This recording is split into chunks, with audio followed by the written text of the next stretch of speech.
Hello बच्चों, मैं स्मिता बिजलवान स्वागत करती हूँ आपका आईसीटी वर्चुअल क्लासरूम में। आशा करती हूँ आप सभी स्वस्थ होंगे और अच्छे से अपनी पढ़ाई कर रहे होंगे। बच्चों, आज हम पढ़ने जा रहे हैं क्लास 9th साइंस का chapter matter in our surrounding के क्वेश्चन आंसर। जैसा कि आप जानते हैं, अपने प्रीवियस लेक्चर में हमने चैप्टर पूरा कंप्लीट किया था। ठीक, हमने चैप्टर के जो भी इम्पोर्टेंट टॉपिक्स थे सब पर बात की थी, सबको अच्छे से डिस्कस किया था। तो आज हम इसके क्वेश्चन आंसर्स करेंगे। एक बार रिवाइज कर लेते हैं कि चैप्टर में हमने क्या क्या पढ़ा। चलिए, तो एक क्विक रिवीजन करेंगे। तो सबसे पहले हमने पढ़ा मैटर क्या है, यानी कि पदार्थ क्या है। ठीक है, चैप्टर का नाम है हमारे आसपास के पदार्थ। पदार्थ क्या है? अगर हमें पदार्थ को डिफाइन करना है, मैटर को डिफाइन करना है, तो हम क्या कह सकते हैं? Anything which occupies space and have मास, यानी कि जो जगह घेरता है और जिसका द्रव्यमान होता है वो मैटर कहलाया जाता है। ठीक, यानी कि पदार्थ कहलाया जाता है। फिर पदार्थ के बारे में हमने क्या पढ़ा बच्चों कि ये किससे मिलकर के बनता है? ये बनता है पार्टिकल से मिलकर के, जिसे हम कहते हैं कण। ठीक है, तो कणों से मिलकर के बनता है। अब ये जो पार्टिकल्स हैं, तो ये पार्टिकल्स की अलग अलग क्या होती हैं बच्चों? प्रॉपर्टीज होती हैं, जिनके बेस पे हमारा जो है मैटर बनता है। जैसे अगर हम कहें कि ये हमारा एक मैटर है, लेकिन इसके जो पार्टिकल्स हैं उनकी क्या प्रॉपर्टी है कि उनके बीच में फोर्स ऑफ अट्रैक्शन बहुत ज्यादा है।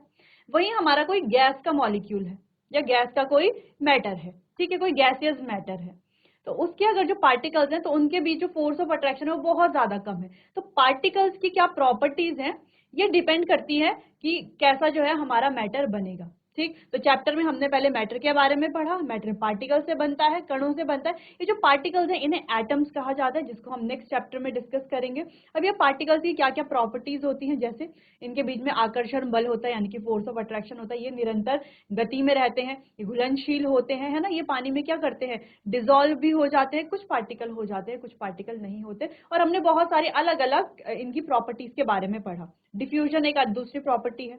ठीक, अलग अलग प्रॉपर्टीज के बारे में पढ़ा। फिर हमने पढ़ा बच्चों मैटर की अलग अलग स्टेट्स के बारे में। तो सॉलिड स्टेट, लिक्विड स्टेट और गैसेस स्टेट, तीन स्टेट्स के बारे में। अब सॉलिड स्टेट की क्या क्या प्रॉपर्टीज हैं उनके बारे में हमने डिस्कस किया कि इनका डेफिनेट शेप होता है, डेफिनेट वॉल्यूम होता है, फोर्स ऑफ अट्रैक्शन ज्यादा होता है। ठीक है, इन सारी प्रॉपर्टीज को हमने डिस्कस किया। फिर लिक्विड की क्या क्या प्रॉपर्टीज होती है उसको हमने डिस्कस किया, और गैसेस की क्या क्या प्रॉपर्टीज होती है उनको हमने डिस्कस किया। फिर कैसे इंटर कन्वर्जन किया जाता है,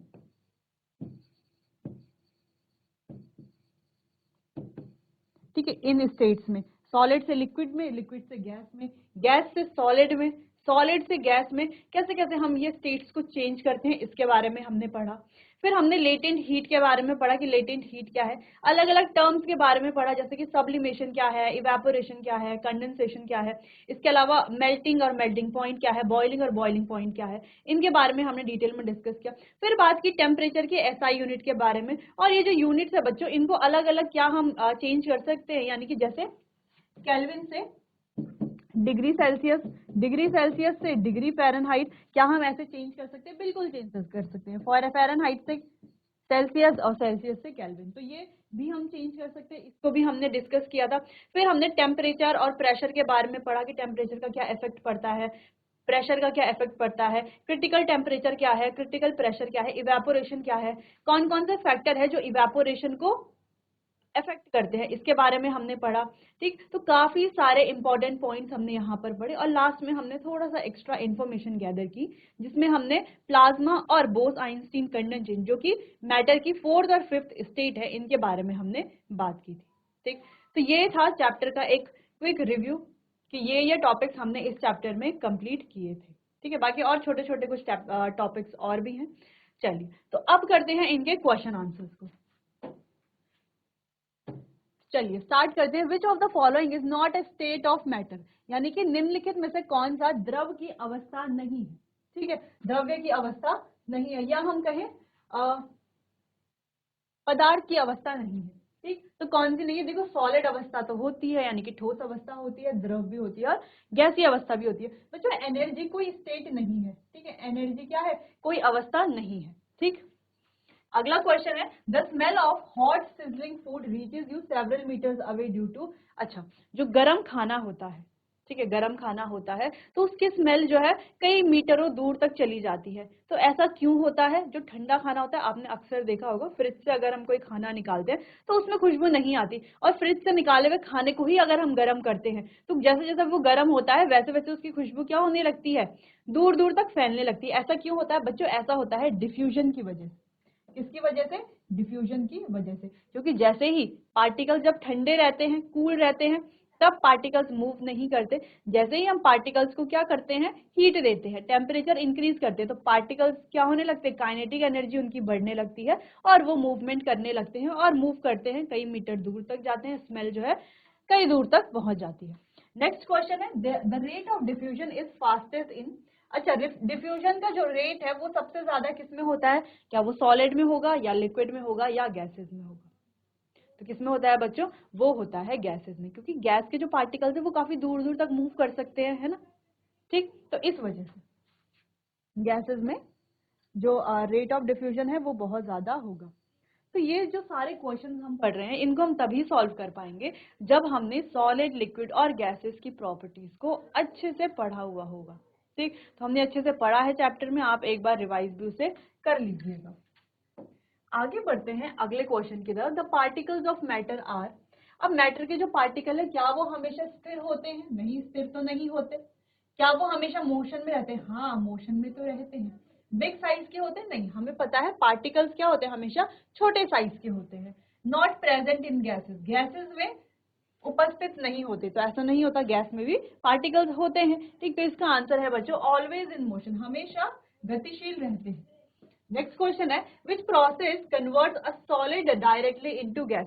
यानी ये किसी सॉलिड को सीधा गैस में कन्वर्ट करने की जो प्रोसेस है उस प्रोसेस को क्या कहा जाता है? चलिए तो देखते हैं। जैसे कोई सॉलिड है हमारे पास, मान लेते हैं एक हमने देखा है सॉलिड नैप्थलीन बॉल। ठीक है, अगर हमारे पास है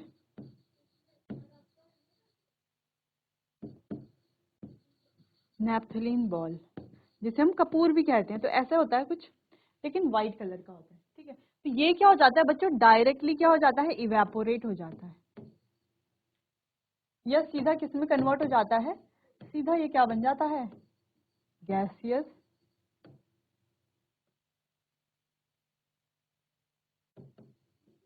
सीधा क्या कर जाता है, गैसियस स्टेट में कन्वर्ट हो जाता है। ठीक है, तो ये प्रोसेस क्या कहलाई जाती है, जिसमें ये अभी क्या है, सॉलिड है। अभी क्या है, ये सॉलिड है। तो सॉलिड से सीधा गैसेस स्टेट में जब कन्वर्ट हो जाता है कोई सॉलिड, तो उस प्रोसेस को क्या कहा जाता है बच्चों? देखो, हमने सॉलिड से लिक्विड देखा है, लिक्विड से गैस देखा है, गैस से लिक्विड देखा है और लिक्विड से सॉलिड देखा है। लेकिन सॉलिड से अगर गैस हो और गैस से सॉलिड कन्वर्जन हो तो इन प्रोसेसेस को क्या कहा जाएगा? देखो, सॉलिड से अगर गैसियस बनता है, गैस मतलब सीधा डायरेक्टली जो है गैसियस स्टेट में वो कन्वर्ट हो जाता है, तो इस प्रोसेस को कहा जाता है बच्चों सब्लिमेशन। और गैसियस से अगर सॉलिड पोजीशन में, सॉलिड स्टेट में आता है, तो इसे कहा जाता है डिपोजिशन। ठीक, चलिए क्लियर है इतनी बात? इस प्रोसेस को क्या कहते हैं बच्चों? इस प्रोसेस को कहा जाता है सब्लिमेशन, जहां पर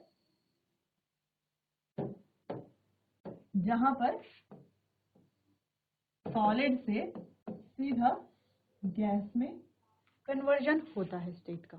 ठीक, चलिए अगला क्वेश्चन। चलो, तो इसका आंसर हम समझ गए, सब्लिमेशन। अगला क्वेश्चन है, inter particle space is maximum in.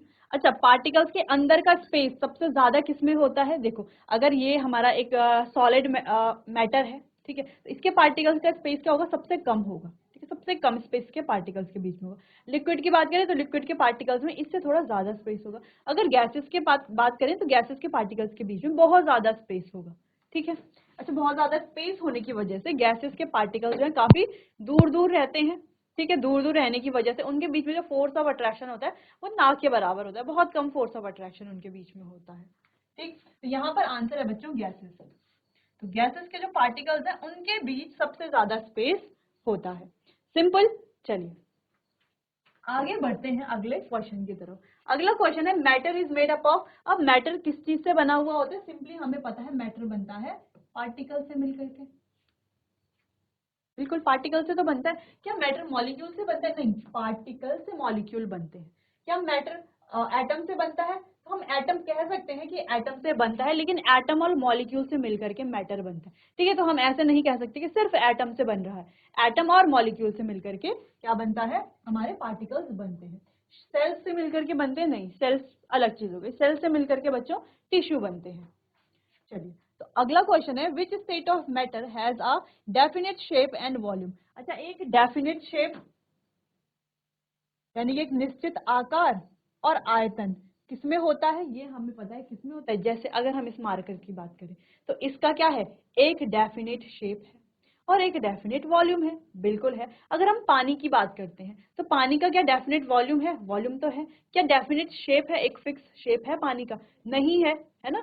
तो जो गैसेस हैं वो तो हमारा जो है इस रेस से ही हट जाएगा, गैसेस तो आंसर है ही नहीं।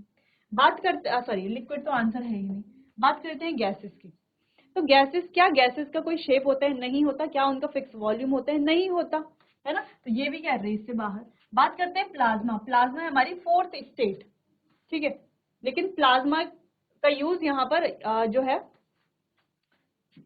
प्लाज्मा भी जो बच्चों, इसमें भी डेफिनेट शेप या वो नहीं होता। लेकिन सॉलिड्स जो हमारे होते हैं, जैसे हमने इस मार्कर की बात की, ये भी क्या है, एक सॉलिड है, तो इसका एक डेफिनेट शेप है और डेफिनेट वॉल्यूम है।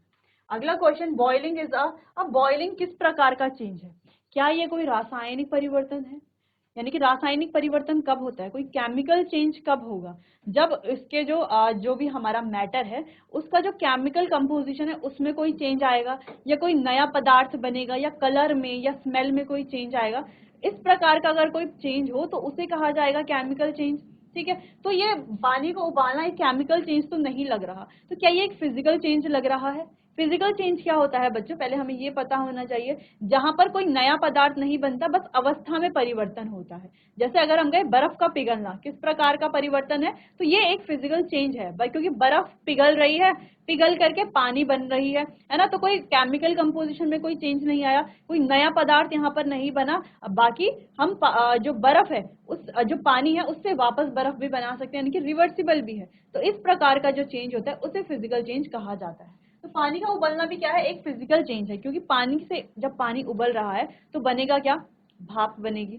भाप में भी क्या होगा बच्चों, वाटर के ही तो मॉलिक्यूल्स होंगे, है तो वो पानी ही ना अभी भी, ठीक। अगर हम उसको कंडेंस कर लेंगे यानी कि ठंडा कर लेंगे तो वो कंडेंसिएट हो जाएगा और क्या बन जाएगा, वो कंडेंस हो जाएगा और क्या हो जाएगा, ड्रॉपलेट्स बना देगा, वापस से पानी पानी बन जाएगा, ठीक।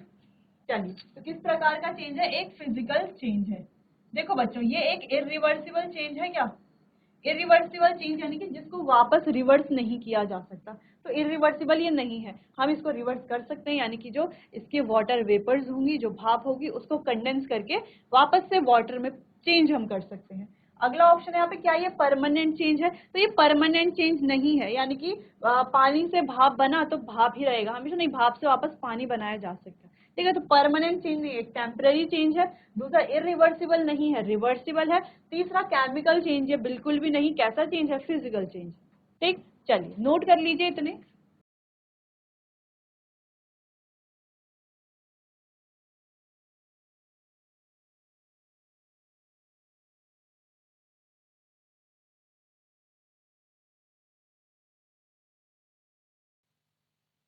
चलिए, आगे बढ़ते हैं। Which one shows the property of rigidity, rigidity की प्रॉपर्टी कौन शो करता है, क्या वो सॉलिड है, या वो लिक्विड है, या वो गैस है, या वो प्लाज्मा है। रिजिड का मतलब क्या है बच्चों, जैसे हम कह रहे हैं कि ये जो है रिजिड है, और अगर हम किसी रबर की बात करें तो रबर कैसा है, रिजिड नहीं है। रबर कैसा होता है, फ्लेक्सिबल होता है ना, रबर को हम खींच सकते हैं, लचीला होता है, फ्लेक्सिबल होता है। लेकिन रिजिड का मतलब क्या है, जो फ्लेक्सिबल के जस्ट अपोजिट होता है वो हमारा रिजिड होता है, ठीक है। चलिए, यानी कि कठोरता जिसे हम कह सकते हैं, तो वो होते हैं बच्चों हमारे सॉलिड। देखो, लिक्विड तो रिजिड नहीं होते, गैसेस तो बिल्कुल भी रिजिड नहीं होती, ठीक। नेक्स्ट क्वेश्चन है, which factor affect the rate of evaporation. अब इवेपोरेशन के रेट को, रेट ऑफ इवेपोरेशन, इवेपोरेशन के रेट को कौन सा फैक्टर अफेक्ट करता है, कि इवेपोरेशन का रेट, रेट यानी कि रेट बढ़ सकता है या घट सकता है, यानी कि इवेपोरेशन का घटना या इवेपोरेशन का बढ़ना, दोनों ही, जो कौन कौन से फैक्टर है जिस पर ये डिपेंड करता है, या कौन कौन से फैक्टर हैं जो इसे प्रभावित करते हैं, अफेक्ट करते हैं। अगर हम बात करें सरफेस एरिया, तो हाँ सरफेस एरिया तो अफेक्ट करता है ना। सरफेस एरिया बढ़ जाने पर इवेपोरेशन का रेट भी बढ़ जाता है, ठीक है। टेम्परेचर की बात करें तो टेम्परेचर भी तो अफेक्ट करता है, क्योंकि टेम्परेचर जैसे ही बढ़ता है इवेपोरेशन का रेट भी बढ़ जाता है, ठीक है। अगर हम ह्यूमिडिटी की बात करें तो ह्यूमिडिटी भी तो फैक्टर है एक, जो क्या करती है रेट, जो इवेपोरेशन का रेट है वो ह्यूमिडिटी पर भी तो डिपेंड है। यानी कि ह्यूमिडिटी अगर बढ़ेगी तो इवेपोरेशन का रेट क्या होगा, कम होगा। यानी कि इसका आंसर है option D, all of this. तीनों ही क्या है बच्चों, तीनों ही क्या करते हैं, प्रभावित करते हैं, अफेक्ट करते हैं किसके रेट को, इवेपोरेशन के रेट को। देखो सरफेस एरिया अगर बढ़ेगा तो इवेपोरेशन भी बढ़ेगा, टेम्परेचर अगर बढ़ेगा तो इवेपोरेशन भी बढ़ेगा, और ह्यूमिडिटी अगर बढ़ेगी तो इवेपोरेशन कम हो जाएगा। अच्छा इसमें एक और फैक्टर है, स्पीड ऑफ विंड।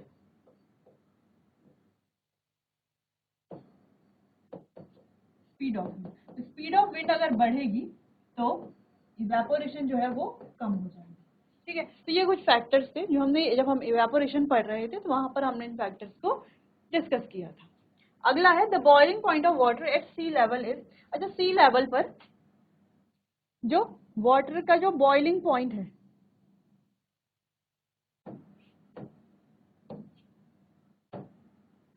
जो बॉइलिंग पॉइंट है वो कितना होता है बच्चों, वो होता है 100 डिग्री सेल्सियस, ठीक है। तो सिंपल सा क्वेश्चन था, 100 degree Celsius.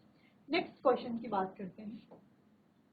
Latent heat of fusion is the energy required to. अच्छा लेटेंट हीट ऑफ फ्यूजन है क्या, क्या एनर्जी है जो हमें किस चीज के लिए चाहिए, जो हमें सॉलिड को लिक्विड में चेंज करने के लिए चाहिए। हमने क्या कहा, लेटेंट हीट ऑफ फ्यूजन होता क्या है, हमने एक लिया आइस क्यूब, ठीक है। ये है हमारे पास बर्फ का टुकड़ा, ठीक है। अब हमने यहाँ पर दिया टेम्परेचर, अब टेम्परेचर से क्या होने लगा, ये मेल्ट होने लगा। क्या होने लगा बच्चों, मेल्ट होने लगा, यानी कि पिघलने लगा, ठीक है। तो ये हमने किसी भी कंटेनर के अंदर रखा हुआ है ऐसे मान लेते हैं, ठीक है। तो अब थोड़ा देर बाद हम क्या देखेंगे कि ये जो है पानी में परिवर्तित हो गया। अब ये क्या बन चुका है, जल, अब ये बन चुका है।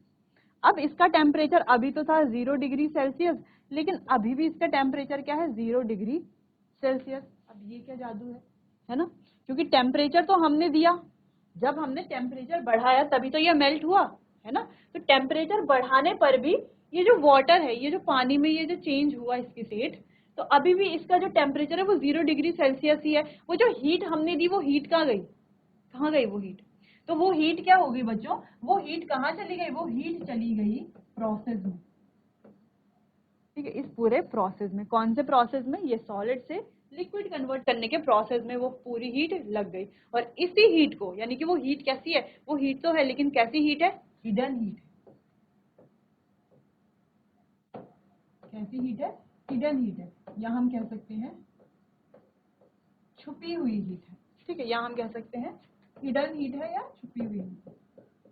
कैसी हीट है, हिडन हीट है। तो इसी हीट को क्या कहा जाता है, लेटेंट हीट ऑफ फ्यूजन, ठीक है। तो ये फ्यूजन किस लिए, जब मेल्ट करना होता है, यानी कि सॉलिड से लिक्विड में चेंज करते हैं हम यहाँ पर।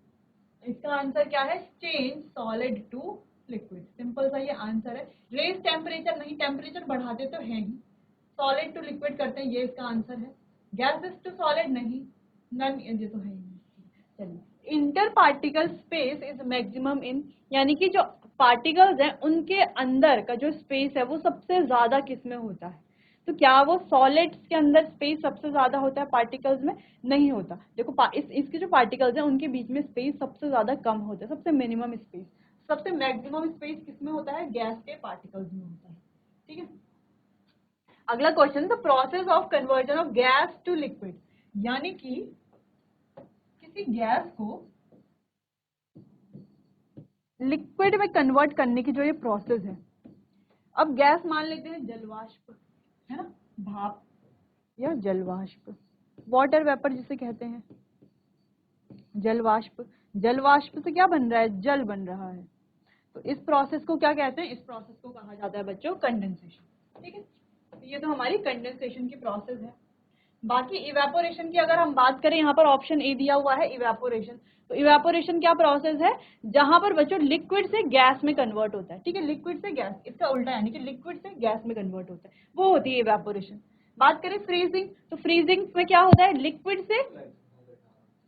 लिक्विड से सॉलिड बनता है, ठीक है, लिक्विड से सॉलिड यानी कि जो पानी है उसमें बर्फ बन जाएगी, ठीक, जैसे ये वाला लिक्विड से सॉलिड यानी कि जल से बर्फ बनना, ये होगी फ्रीजिंग की प्रोसेस। बात करते हैं मेल्टिंग की, तो मेल्टिंग की यही वाली प्रोसेस है, बर्फ से जल बनना, ठीक है, यानी कि सॉलिड से लिक्विड बन रहा है, वो प्रोसेस है मेल्टिंग। तो आपको समझ में आ गया होगा, गैस से लिक्विड बनना कंडेंसेशन। तो बच्चे सब्लिमेशन, कंडेंसेशन, इवेपोरेशन, इनमें बड़ा कंफ्यूज रहते हैं, तो आपको अब कंफ्यूज नहीं होना है, ठीक। चलिए नोट कर लीजिए इसे।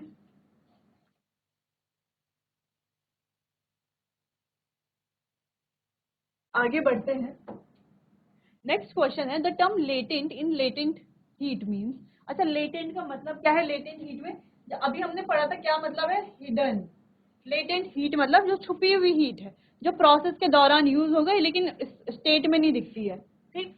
अगला है matter is made up of, और मैटर किसके बने हुए थे, सिंपल पार्टिकल्स के, पहले भी हमने क्वेश्चन किया था। Rate of diffusion increases with.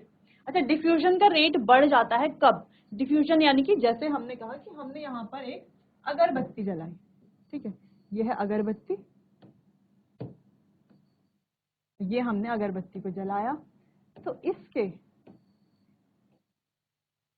जो खुशबू है वो बहुत दूर दूर तक गई, ठीक है, तो ये प्रोसेस है डिफ्यूजन, यानी कि जो खुशबू का दूर दूर तक फैलना, इस प्रोसेस को क्या कहा जाता है, डिफ्यूजन कहा जाता है। अब ये डिफ्यूजन बढ़ा कैसे, कैसे बढ़ा, तो आंसर हमने यहीं पर लिख ही दिया है, वैसे भी आप देख सकते हो, ठीक है। अब ये पहले अगरबत्ती ऐसी थी, ठीक है, जब अगरबत्ती ऐसी थी तब तो इसकी खुशबू आ ही नहीं रही थी, है ना, तब तो इसकी कोई खुशबू नहीं आ रही थी, ये आप भी जानते हैं, जब ऐसी थी सिंपल, तब तो कोई खुशबू नहीं आ रही थी। लेकिन जैसे हमने जलाया तो खुशबू आने लग गई, इधर उधर फैलने लग गई, किस वजह से डिफ्यूजन हुआ, इसकी जो स्मेल है वो कैसे डिफ्यूज हुई, यहाँ पर हमने क्या दिया, ये टेम्परेचर दिया, है ना, टेम्परेचर बढ़ाने पर डिफ्यूजन का रेट भी क्या हो जाता है, बढ़ जाता है। तो पहले तो अगरबत्ती से स्मेल नहीं आती थी, हमें उसके पास में जाकर के उसे सूंघना पड़ता था, फिर हमें स्मेल आती थी थोड़ा बहुत, फिर हमने क्या किया, यहाँ पर इसको जला लिया अगरबत्ती को, ऊपर से अगरबत्ती को जलाने से क्या हुआ, उसकी खुशबू इधर उधर फैलने लगी, यानी कि टेम्परेचर बढ़ने पर डिफ्यूजन का रेट भी बढ़ गया। तो किस पर करता है, इंक्रीज इन टेम्परेचर। देखो डिक्रीज इन टेम्परेचर इसका आंसर नहीं है, प्रेशर और ह्यूमिडिटी से इससे कोई मतलब नहीं है फिलहाल। चलिए आगे बढ़ते हैं। Which of the following can flow, अब इनमें से कौन है जो फ्लो कर सकता है, यानी कि बह सकता है, तो क्या ये बह सकता है, नहीं बह सकता, इसी अवस्था क्या है, ठोस, यानी कि ठोस अवस्था वाले नहीं बह सकते। लेकिन क्या पानी बह सकता है, बिल्कुल बह सकता है, पानी का स्टेट क्या है, लिक्विड है। क्या गैस बह सकती है, बहती तो रहती है, हवा इधर उधर जाती तो रहती है ना, हम कहते हैं कि एयर फ्लो हो रही है, यानी कि एयर क्या कर रही है, बह रही है। तो जो लिक्विड और गैसेस स्टेट है वो क्या करते हैं, फ्लो करते हैं, ठीक। तो इसका आंसर है लिक्विड एंड गैस। अगला क्वेश्चन है, फ्रीजिंग इज अ प्रोसेस, और फ्रीजिंग कैसी प्रोसेस है, जहां पर बच्चों कोई लिक्विड को सॉलिड में चेंज किया जाता है, ठीक। अगर हम बात करें लिक्विड को गैस में कब चेंज किया जाता है, तो लिक्विड को जब हम गैस में चेंज कर रहे हैं तो उस प्रोसेस को कह रहे हैं इवेपोरेशन, ठीक। अगर हम सॉलिड को लिक्विड में चेंज कर रहे हैं तो उस प्रोसेस को कहते हैं फ्यूजन या मेल्टिंग। गैस को अगर हम लिक्विड में चेंज कर रहे हैं तो उस प्रोसेस को कहा जाता है कंडेंसेशन। बाकी लिक्विड को अगर हम चेंज कर रहे हैं सॉलिड में तो उस प्रोसेस को कहा जाता है फ्रीजिंग, ठीक। चलिए, तो इतना आपको ध्यान में रखना है। चलिए बच्चों, आज के लिए बस इतना ही, बाकी कंटिन्यू करेंगे अपने आने वाले अगले सेशन में, तब तक के लिए आपका बहुत बहुत धन्यवाद।